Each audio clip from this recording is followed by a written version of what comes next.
So அடுத்ததாக வந்து நம்ம பார்க்க போகிறது வந்து கும்பராசி. கும்பராசிக்கு பொறுத்தவரையில் மகரத்துக்கு சொன்ன அதே லாப நஷ்டங்கள் தான் கணக்கு வருது. லாபம் வந்து 2ஆகவும், அதாவது வரவு செலவு 8ஆகவும் இருக்குது. ஆரோக்கியம் மிக சிறப்பாக இருக்கின்றது. மன மகிழ்ச்சி, சுகம் இவையெல்லாம் அரசு அனுகூலம் இவையெல்லாம் சாதகமாக இருக்கின்றது அப்படின்ற மாதிரி எடுத்துக்கலாம்.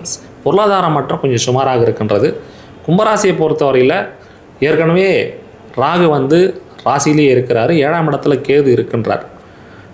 இது வந்து டிசம்பருக்கு அப்புறம் மாறப்போகிறது இவங்களுக்கு ஒரு மிகச்சிறந்த அமைப்பாக எடுத்துக்கொள்ளலாம். ஏன்னா இந்த கும்பராசிக்காரர்கள் கடந்த ஒரு 3-4 வருடமாகவே ரொம்ப ப்ரெஷரில் இருக்கிறாங்க. ஏன்னா ஆல்ரெடி 7.5 சனி நடக்குது, ராகு எதுவும் உள்ளே வந்துட்டாங்க, குரு பயிற்சியும் சில நேரத்தில் சாதகம் இல்லாமல் இருந்தது. இப்போ குரு நல்லா இருக்கிறாரு, ஆனால் முன்னாடி போன வருஷம்லாம் சாதகம் இல்லாமல் இருந்தார்.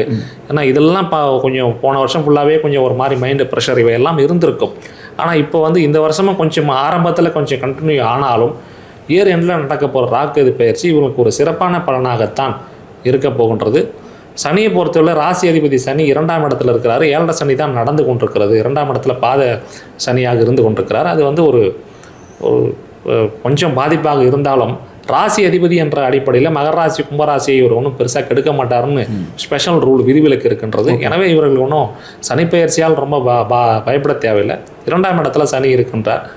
ராகு பயிற்சி ஒரு சாதகமற்ற பலனாக இருக்குது. அதுவும் டிசம்பருக்கு அப்புறம் மாறும்போது இவங்களுக்கு 6-12 வரும்போது மிக சிறப்பான பலன்கள் ராகு அடுத்தடுத்த வருஷத்தில் வழங்க போகிறாங்க. பராபவ வருஷத்தினுடைய கடைசி பகுதி இவர்களுக்கு ராகு பயிற்சி சாதகமான பலன்களை வழங்குவார் அப்படின்னு எடுத்துக்கலாம்.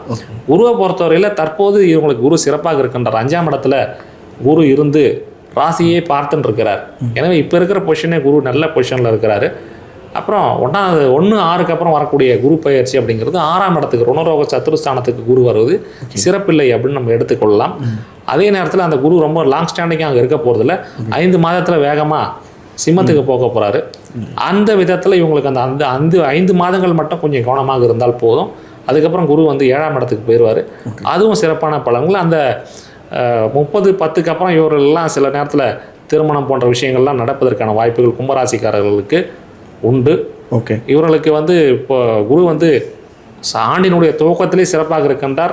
மத்தியத்தில் கொஞ்சம் சுமாராக போகிறாரு, அதுக்கப்புறம் மீண்டும் நல்லபடியாக வராருன்றதான் நம்ம எடுத்துக்கொள்ள வேண்டியது. ராகு பயிற்சியை பொறுத்தவரையில் இப்போ இருக்கிறது சரியில்லை.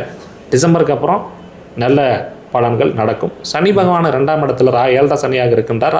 ராசிநாதன் என்ற அடிப்படையில் பெருசாக கெடுக்க மாட்டார்.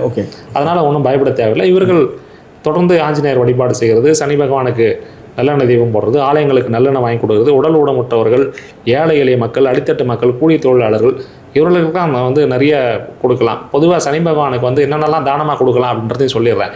ஏன்னா நிறைய பேர் சனி பகவான் நினச்சி பயந்துட்டு இருப்பான். உடல் ஊனமுற்றவர்கள், ஏழை எளிய மக்கள், நடக்க முடியாதவங்க, கூணு விழுந்தவர்கள், வயோதிகர்கள் இவர்களுக்கெல்லாம் நீங்கள் வந்து ஒரு வேளை சாப்பாடு வாங்கி கொடுத்தாலே உங்களுக்கு பெரிய புண்ணியம் கிடைக்கும். அது மட்டும் இல்லை, செருப்பு கூட போடாமல் வெயிலில் நடந்து போய் வேலை செய்கிறவங்க நிறைய பேர் இருப்பாங்க. அவர்களுக்கு காலணிகள் வாங்கி கொடுப்பது, இரவில் பிளாட்ஃபார்மில் நிறைய பேர் சொந்த வீடு இல்லாமல் ரோட்டில் படுத்துட்டு இருப்பாங்க. ஆனால் அவங்களுக்கு ஒரு போர்வை நீங்கள் வாங்கி கொடுத்தீங்கன்னா மிகப்பெரிய புண்ணியமாக சனி பகவானுக்கு இருக்கும். இந்த மாதிரி மக்களுக்கு ஒரு போர்வை வாங்கி கொடுங்க. ஏன்னா அவங்களுக்கு பார்த்தீங்கன்னா கொசுக்கடியில் இருப்பாங்க, மேலே போத்திக்கிறது துணி இருக்காது, மழை பனி கொசுக்கடி எல்லாமே இருக்கும்.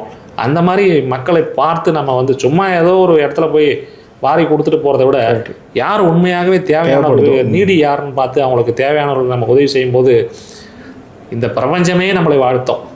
அவர்கள் மட்டும் வாழ்த்த போகிறதில்ல, இந்த பிரபஞ்சமே நம்மளை வாழ்த்தி நமக்கு நல்ல பலன்கள் நடக்கும். ஸோ யாருக்கெல்லாம் சனி சாதகமற்ற நிலையில் இருக்கின்றார்களோ அவர்கள் அனைவரும் இந்த பரிகாரங்களை செய்வது, ஏழை எளிய மக்களுக்கு அன்னதானம் பண்ணலாம். உடல் ஊனமுற்றவர்கள், வயோதிகர்கள், நடக்க முடியாதவர்கள், கூணு விழுந்தவர்கள் இவர்கள்லாம் சனி பகவானுடைய ஆதிக்கத்துக்கு உட்பட்டவர்கள். இவர்களுக்கெல்லாம் நம்ம குறிப்பாக கால் இல்லாதவங்க, கை இல்லாதவங்க, இந்த மாதிரியான ஆளுங்களுக்கெல்லாம் வந்து நம்ம வந்து ஒரு சாப்பாடு வாங்கி கொடுக்கறது, போதுமான பண உதவிகளை செய்வது, போர்வை வாங்கி கொடுக்கறது, காலணிகளை வாங்கி கொடுப்பது, அவங்களுக்கு வாகனங்களை, இப்போ சில பேர் நடக்க முடியாதவங்களா இருப்பாங்க, அவங்களுக்கு ஒரு வீல் சேர் மாதிரி இல்லை ஒரு சின்ன அந்த மாதிரி கவர்மெண்ட்டே இப்போ எல்லாம் கொடுக்குது, நிறைய சலுகைகளை கொடுக்குறார்கள். மேலும் நம்மளால் முடிந்தது வேறு ஏதாவது சலுகைகள் அவர்களுக்கு கொடுக்க முடியுமா அப்படிங்கிறத நம்ம பண்ணும்போது மிகச்சிறந்த பலன்கள் அனைவருக்குமே நடைபெறும். நம்முடைய கர்மாவே பாதி குறைஞ்சிரும்ன்றது தான் உண்மை. ஸோ சனி பகவானை பொறுத்தவரையில் இதுதான் நல்லது தான் பண்ணுவார். ஒரு நீதியை வழங்கக்கூடியவர், நீதிமான். நாம் செய்த கர்மாவிற்கு நமக்கு தண்டனையை கொடுத்துட்டுருப்பார். ஆனால் அந்த கர்மாவிலிருந்து தப்பித்துக் கொள்வதற்கு நாம் இந்த மாதிரி சில குறுக்கோடிகளை செய்து நாம் நல்ல வாழ்க்கையை நம்ம வாழலாம் என்பது தான் இதனுடைய உண்மை. Super sir.